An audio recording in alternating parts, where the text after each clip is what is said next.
ચેતન ઉપાસક આત્મપ્રેમી બંધો અને બહેનો, ભરત ચક્રવર્તી राज्य में था। ભરત ચક્રવર્તી રાજ્યમાં હતા એ 6 ખંડના અધિપતિ છે। જોજો સંસાર દ્રષ્ટિવાળાને 6 ખંડના અધિપતિ વાળું પદ ઊંચું લાગે છે, ઘણા મોટા ઘણા મોટા ઘણા મોટા, પરંતુ ધર્મદ્રષ્ટિએ આત્મજ્ઞાની સદગુરુનો યોગ મળી એ પુણ્ય સૌથી ઊંચું ઊંચું ને ઊંચું છે। 6 ખંડના અધિપતિ પદવાળું એ પદ નીચું નીચું ને નીચું છે, અને સદગુરુનો યોગ મળી એ પણ પુણ્યના ઉદયથી મળે છે, અને 6 ખંડના સ્વામી બને એ પણ પુણ્યના ઉદયથી બનાય છે। તો ઓલા પદવાળા પુણ્ય કરતા સદગુરુનો યોગ મળવાવાળું જે પુણ્ય છે એ ઊંચું ઊંચું ને ઊંચું છે। બિચારા ભરત ચક્રવર્તીને બધું જ મળ્યું છે। 6 ખંડ મળ્યા છે, 32,000 દેશ મળ્યા છે, 64,000 કયાગરી રાણીઓ મળી છે, રિદ્ધિ સિદ્ધિ સમૃદ્ધિ સાધુનું બધું જ મળ્યું છે, પરંતુ પુણ્ય પાતળું પડ્યું, પુણ્ય નબળું પડ્યું, એને કહેનાર ના મળ્યા તે ના મળ્યા। બધું જ મળ્યું પરંતુ કહેનાર ના મળ્યા। એટલા માટે એ જ્યારે જ્યારે રાજ્ય સિંહાસન ઉપર બેસતા ત્યારે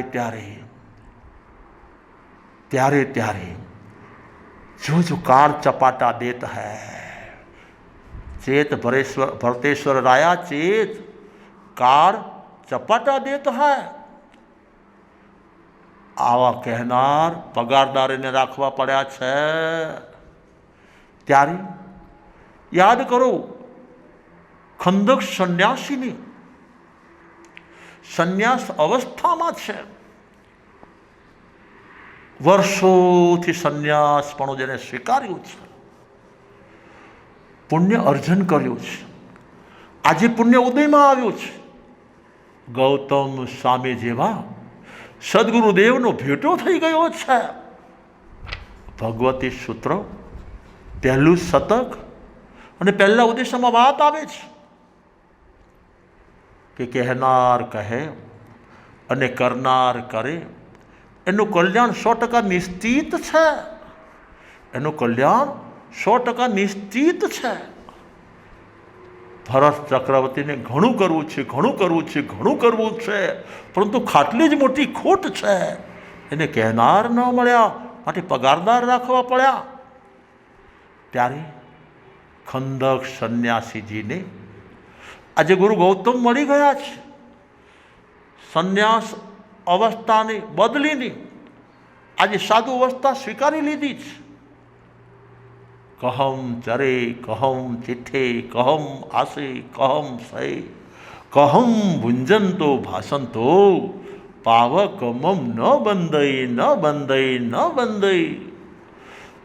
ખંદક સંન્યાસીજી નૂતન દીક્ષિત બન્યા પછી પૂછે છે, હે ગુરુ પરમાત્મા, હે સદગુરુદેવા, કહમ ચરે હું કેવી રીતે ચાલું, કહમ ચિઠ્ઠે હું કેવી રીતે ઊભો રહું, કહમ આશે કહમ સય હું કેવી રીતે બેસું અને કેવી રીતે સૂવું, કહમ ભુંજનતો ભાષંતો મારે જ્યારે બોલવાનો અવસર આવે, વચન યોગનો અવસર આવે તો મારે કેવી રીતે બોલવું અને કેવી રીતે ખાવું કે જેથી मुझे पाप कर्म न लगे, पाप का बंध मुझे न होवे, पावक कर्म न बंधी, जेथी हूँ पाप नो बंध वाळो न बनूं, पाप कर्म नो उपार्जन करनारो हूँ न बनूं।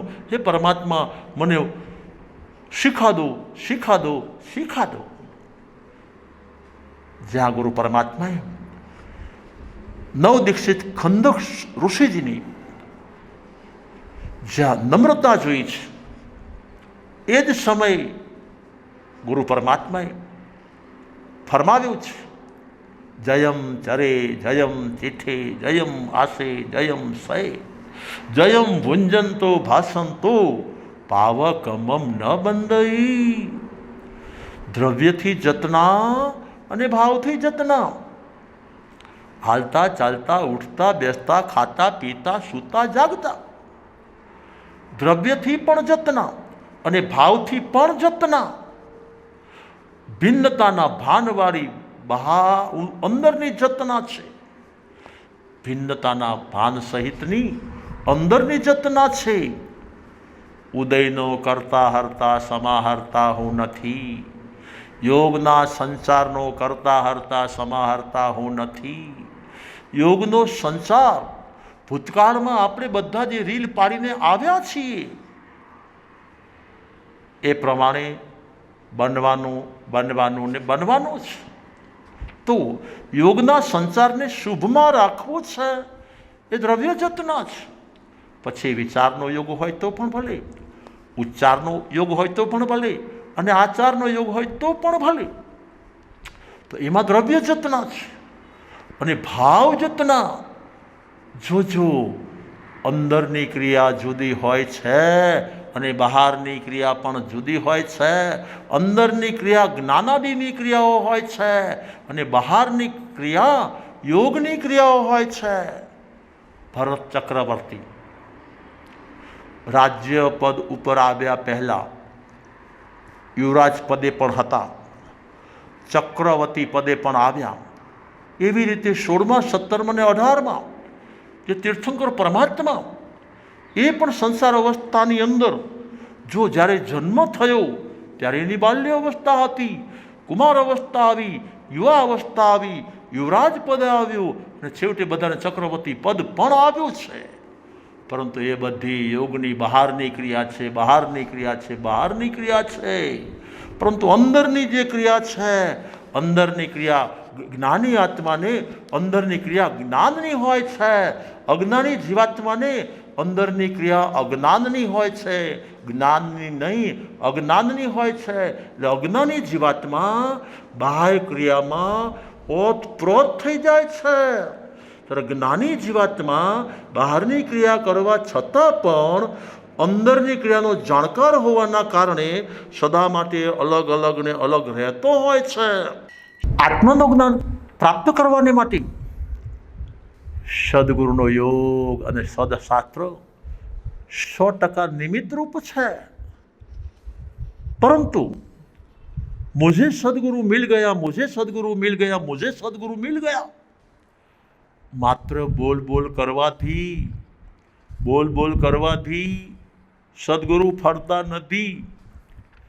જે જીવાત્મા સદગુરુના યોગમાં સ્વભાવ તરફ વળે છે એને સદગુરુ ફરે છે. અને સદગુરુ કહેવાય કોની? જોજો, હોટલ કોઈ દિવસ કોઈ વ્યક્તિને હરિના માર્ગ તરફ ન વાળે છે. હોટલ કોઈ દિવસ કોઈ જીવને હરિના માર્ગ તરફ ન વાળે. ત્યારે જેટલા રેસ્ટોરન્ટો છે એ રામના માર્ગ તરફ વાળનારા છે કે દામ અને કામ તરફ વાળનારા છે? ત્યારે એક સદગુરુ જેવા છે. આ સમાજની અંદર, આ દુનિયાની અંદર સદગુરુ જેવા છે કે મને ને તમને સ્વભાવ તરફ વાળે. જે સ્વભાવ તરફ વાળે છે ને સદગુરુ દેવ કહેવાય છે. તો આ જીવાત્માને જો આત્મિક જ્ઞાન કરવું છે તો આગળમાં પાઠ આવ્યો છે કે સોચ્ચા ખલુ ભગવો અણગારાના મનથી સાક્ષાત ભગવાનને સાંભળ્યા જ કરું. અને ભગવાનના જે અનુયાયીઓ છે, સાચા જે ભાવ સાધુ છે, એનો સંગ કર્યા જ કરો. અને સ્વભાવ તરફ વળે તો સત્સંગ જરૂર ફળે છે. બાકી તો અજ્ઞાની જીવાત્મા જોજો, આ શ્રીમાન અને શ્રીમતી જ્યાં સુધી હામાં હા ને નામાં ના હોય ત્યાં સુધી બંનેના જીવનમાં શાંતિ જોવા મળે છે. શ્રીમાનની હા તો શ્રીમતીની હા, શ્રીમાનની ના તો શ્રીમતીની ના. તો બેને શારીરિક અને માનસિક શાંતિ જોવા મળે, પરંતુ એ ટકવાવાળી નથી. ટકે ક્યાં સુધી? એકવાર હકારનો નકાર થાય અને નકારનો હકાર થાય, બંને ક્રોસમાં આવી જાય તો કંકાસ વધી જાય છે. બગડે બે, બગડે બે. જ્યાં બે હોય છે ત્યાં બૌદ્ધા કરીને બગડે ને બગડે જ છે. એટલા માટે તો આગમકારોએ કહ્યું છે કે સવે સંગા મહાસવા, આશ્રવ સંગ માત્ર આશ્રવ, આશ્રવ અને આશ્રવ જ છે. ત્યારે જ્યાં બે હોય છે ત્યાં બગડે છે, પરંતુ જ્યાં એક છે ત્યાં સદા માટે શાંતિ, શાંતિ અને શાંતિ જ હોય છે. એગોહમ, એગોહમ, એગોહમ. હું એકલો છું, હું એકલો છું, હું એકલો છું. તો જે જીવાત્મા અનાદિકાળનું મિથ્યાત્વી છે, એને એક તત્વનું જ્ઞાન કરવું છે તો સદગુરુનો યોગ અને સદશાસ્ત્ર જરૂરી છે.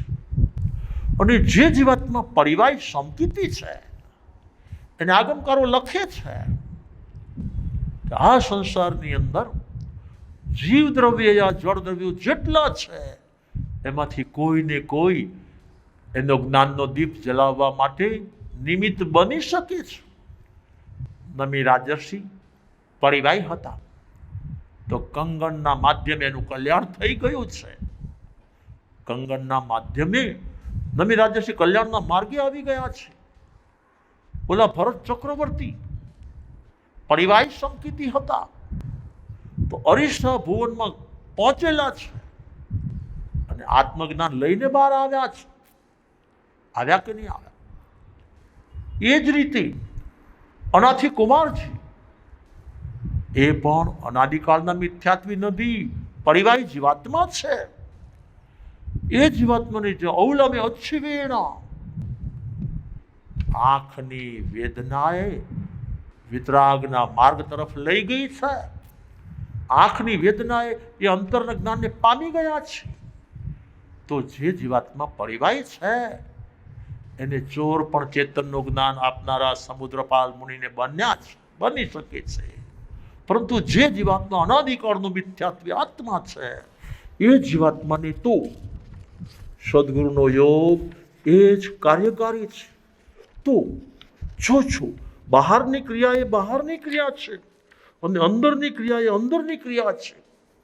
સંયોગજન્ય ક્રિયા જ્યારે જુઓ ને, બાળકનો જ્યારે જન્મ થાય, બાળકનો જ્યારે જન્મ થાય છે ત્યારે 9 મહિના સુધી એને આહાર લીધો છે, પરંતુ મળ કીધો નથી, મળ વિસર્જન કર્યું નથી. તો બાળક જેવા બાળકને ગળથુથીમાં ગોળનું પાણી આપવામાં આવે છે એટલે એનું મોટું આંતરડું સાફ થઈ જાય છે. ત્યારે પશુઓ પણ જગતમાં એટલા જ છે. ભેંસને પાડી આવે છે. જો સંયોગજન્ય ક્રિયા ઉપરની જુદી હોય છે અને જ્ઞાની જીવાત્માની અંદરની ક્રિયા જુદી હોય છે અને અજ્ઞાનીની પણ અંદરની ક્રિયા જુદી જ હોય છે. તો ભેંસને પાડી આવે છે. જ્યારે પ્રસૂતિ થાય છે તો જેમ ઓલા બાળકને 9 મહિના સુધી મળ નહીં થયેલો તો ગોળનું પાણી આપેલું એ બહારની ક્રિયા છે. તો પાડીને તેલ પાવામાં આવે છે. જન્મ થાય તો એને શેર બશેર 1 કિલો જેવું 500 ગ્રામ જેવું તેલ પી દે છે. શું કામ? એના મળની શુદ્ધિને વિશુદ્ધિ થઈ જાય. આ બહારની ક્રિયા છે. બહારની ક્રિયા એ બહારની ક્રિયા છે. ત્યારે અંદરની ક્રિયા જ્ઞાનાદિની જે ક્રિયા છે, જ્ઞાન ક્રિયાભ્યામ મોક્ષ, આત્મિક જ્ઞાનના માધ્યમે જ થાય છે, અન્ય માધ્યમે નહીં. તનના માધ્યમે આત્મિક જ્ઞાન કદી ન થાય, મનના માધ્યમે પણ ન થાય, પૈસા પદ પ્રતિષ્ઠાના માધ્યમે આત્મજ્ઞાન ન થાય. આગમકારો લખે છે વિયાણિયા અપગમ પયણમ. આત્માથી આત્માને ઓળખો, આત્માના જ્ઞાનથી આત્માનું જ્ઞાન કરો. તો જ્ઞાનના માધ્યમે જ્ઞાન થાય છે, આ આત્માની ક્રિયા છે. ત્યારે અંદરની ક્રિયા એ અંદરની ક્રિયા છે અને બહારની ક્રિયા એ બહારની ક્રિયા છે. આ કાળની અંદર તો દ્રષ્ટિમાં શુદ્ધ ચેતન દ્રવ્ય અને યોગ શુભ, અશુભ નથી કહેતો, યોગ શુભ, બસ આ જ આ કાળની સાધના સમજી લો. જ્યારે પૂછો ત્યારે વિચારવાણી વર્તન શુભમાં જ રહેવા જોઈએ, શુભમાં જ રહેવા જોઈએ, શુભમાં જ રહેવા જોઈએ. પછી વાતો ગમે તેની હોય, યાદ કરું, ઇન્દ્રભૂતિ 4 વેદનો પાઠી છે કે નહીં? ત્યારે છતાં એના મનમાં, એના હૃદયમાં કંઈક સંશય છે. चेतन है या नहीं है, है या नहीं है, है या नहीं है, चेतन है कि नहीं, है कि नहीं, चेतन एनो संशय चाले छे. तो इंद्रभूतिना जीवनने नहीं समझनार जीवात्मा इंद्रभूति घमंडी छे. ए घमंडनुं खोયું છે, અહંવર્ધક છે. બેફામ બોલ્યા કરે છે, લખનારા લખ્યા કરે છે, બોલનારા બોલ્યા કરે છે. અરે ભલા માણસ, આપણા એના નિમિત્તે આપણા યોગ તો શુભમાં રાખવું. ઇન્દ્રભૂતિને અંદરનો સંશય છે કે ચેતન છે કે નહીં, છે કે નહીં, છે કે નહીં. એ સંશયનો નિવારણ માટે 500 પંડિતો સાથે એને હરીફાઈ કરી છે. મારો જો નિર્ણય થઈ જાય એટલા માટે, ચેતનના સંશોધન માટે એની હરીફાઈ કરી છે, પોતાની પંડિતાઈ બતાવવા માટે નહીં. યાદ કરી લો પરદેશી રાજા પણ કિસી કુમાર સંઘમાં જ્યાં સુધી આવ્યા નથી ત્યાં સુધી એની સંશય છે, આત્મા છે કે નહીં, છે કે નહીં, છે કે નહીં. મારા દાદીનો આત્મા પણ હતો, એ બહુ સારા કામ કરતો, એ તો સ્વર્ગમાં જ ગયો છે. અને મારા દાદા તો કદાચ એના પાપના કારણે નરકમાં પણ ગયા હશે. આજ સુધી બેમાંથી એક મને કહેવા આવ્યા નથી. બંનેનો હું પ્રીતિપાત્ર પૌત્ર છું, છતાં આજ સુધી મને કહેવા નથી આવ્યા. આ સંશય છે. પોતે રાજવીના પદ ઉપર છે. આ સંશયના નિવારણના માટે એને કોઈ નિર્દોષ કેદીને દંડ આપ્યો નથી.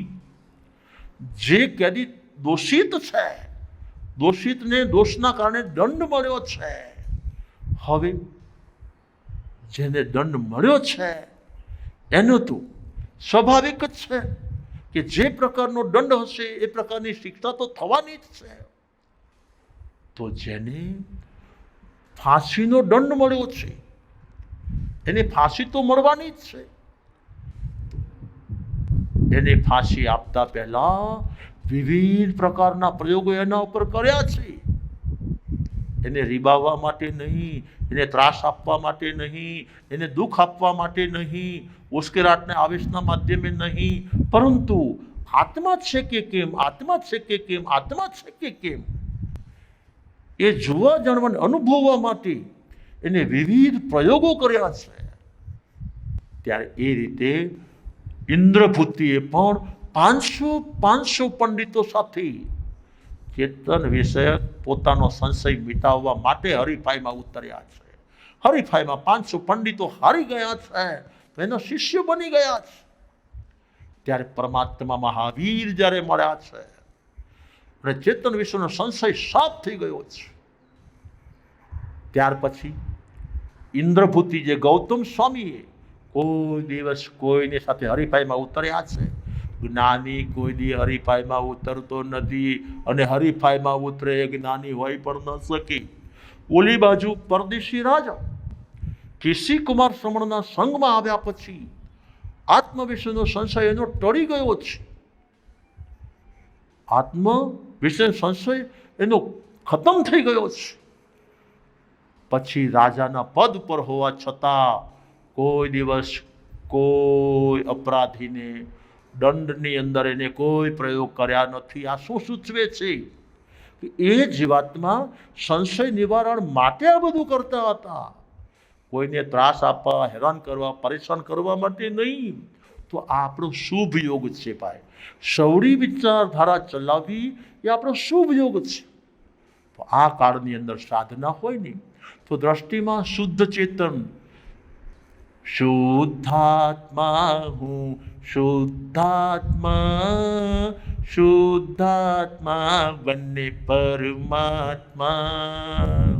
દ્રષ્ટિમાં જ્યારે પૂછો ત્યારે હું શુદ્ધ, હું શુદ્ધ, હું શુદ્ધ.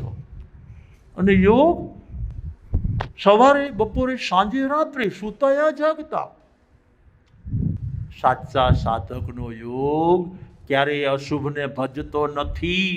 અને ભૂલે ચૂકે અશુભને ભજી ગયો છે તો ત્યાં રહેતો અને રમતો પણ નથી. તો આ કાળની અંદર બસ દ્રષ્ટિમાં શુદ્ધ આત્મા રહે અને યોગ શુભમાં રહે, આટલી સાધના આ કાળમાં બસ. परंतु बाहर की क्रिया माध्यमे जो बाहर की क्रिया से पता तो नहीं चलेगा. बाहर की क्रिया थी अंदर की क्रिया ने जानी नहीं शकाय. केवी रीते? याद करो नागेश्वरी ब्राह्मणी ने, नागेश्वरी ब्राह्मणी ने छो छो घरे आवेला संत महात्मा छे, धर्मरुचि अणगार, मास खमणना पारणे पधार्या छे. पधारो पधारो गुरुदेव, आज तो माરું આંગણું પાવન થઈ ગયું છે. ઉચ્ચાર શુભ છે, અંદરનો વિચાર અશુભ છે, હેતુ અશુભ છે, ઇજ્જત બચાવવી છે, આબરૂ બચાવવી છે, નામના બચાવવી છે, કામના બચાવવી છે, અરે નવટાકનું નાક બચાવવું છે. ઉલ્લાસ અને ઉમંગથી ઉત્સાહ ફેર આખું પાત્રો શાકનું ભરી દીધું છે. ઉપલી ક્રિયા તો કાયાના યોગની ક્રિયા તો દાન આદિની દેખાય છે, પણ મન આદિની ક્રિયા તો અંદરની ક્રિયા જ મારાને તમારા માટે સફળ અને નિષ્ફળ બનાવે છે. મારું જીવન તમારું જીવનને સફળતાને નિષ્ફળતાને વર્તું હોય તો માત્ર બહારની ક્રિયા, બહારની ક્રિયા, બહારની ક્રિયા નહીં, અંદરની જે ક્રિયા છે તો અંદરની ક્રિયા નાગેશ્વરી બ્રાહ્મણીની અશુભ અશુભ ને અશુભ જ હતી. હેતુ ઘણો મલિન હતો. એના કારણે અકેક નરકે બબ્બે વાર પહોંચી ગઈ છે. આ શું છે? તો બહારની ક્રિયા એ બહારની ક્રિયા છે, અંદરની ક્રિયા એ અંદરની ક્રિયા છે. જ્ઞાનાવરણીય કર્મોનો સંપૂર્ણ જ્યારે ક્ષય થાય ને તો કેવળ જ્ઞાન પ્રગટે ને પ્રગટે છે. પરંતુ પ્રગટે ક્યારે? એ અંદરની ક્રિયાના માધ્યમે પ્રગટે છે. ઉપયોગ જ્ઞાનીને પણ હોય છે, ઉપયોગ અજ્ઞાનીને પણ હોય છે. અજ્ઞાનીનો ઉપયોગ બહારમાં નહીં, બહારમાં રખડતો ને ભટકતો ને ભમતો હોય છે. ત્યારે જ્ઞાની જીવાત્માનો જે ઉપયોગ છે સ્વભાવને મળે છે, સ્વભાવમાં રહે છે અને સ્વભાવમાં રમે છે. તો એ जीवात्मा ने मोक्ष મળ્યા વગર रहतो नहीं. आ बात समझ में आ जावे तो उसका व्यवहार उसी तरह हो जाता है.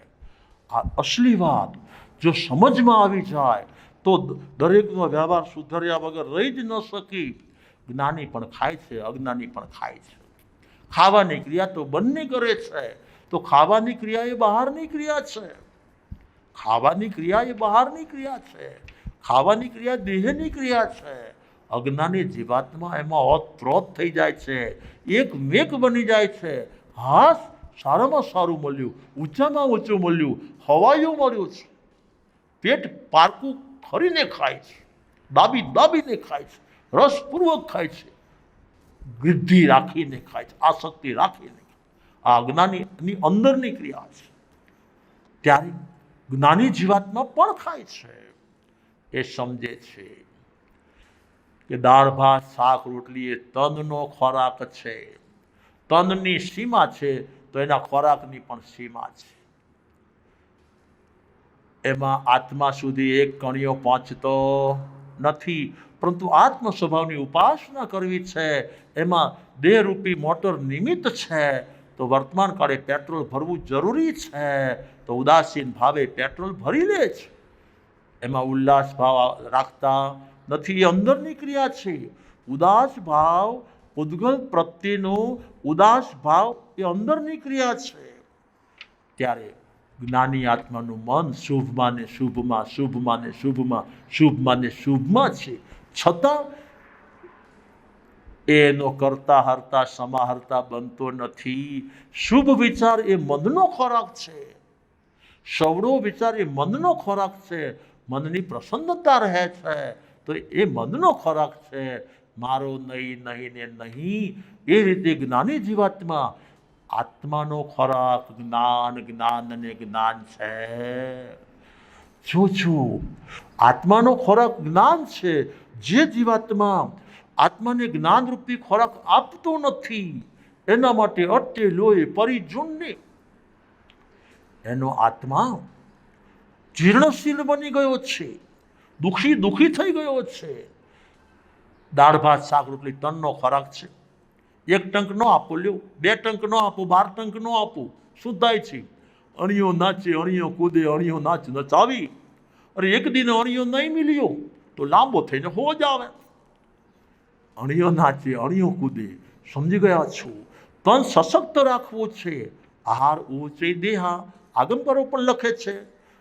તન સશક્ત રહેતું હોય તો વિધિસરના આહારના માધ્યમે રહે છે. એને જો આહારનો ખોરાક ન મળે તો એ નબળું પડી જાય છે. મનને પણ જો સવડા વિચારનો ખોરાક ન આપવામાં આવે તો મન અપ્રસ્તસ્ત થઈ જાય છે, ચીંગું બની જાય છે, કરમાઈ જાય છે, કોહાઈ જાય છે, કચડાઈ જાય છે, ખેદખીન બની જાય છે. એવી રીતે આત્માનું જ્ઞાન એ ખોરાક છે. તો આત્માને જ્ઞાનનો ખોરાક હર સમયે આપવામાં જો ન આવે તો પરિજુન્ની એ જીર્ણ થઈ જાય છે. માટે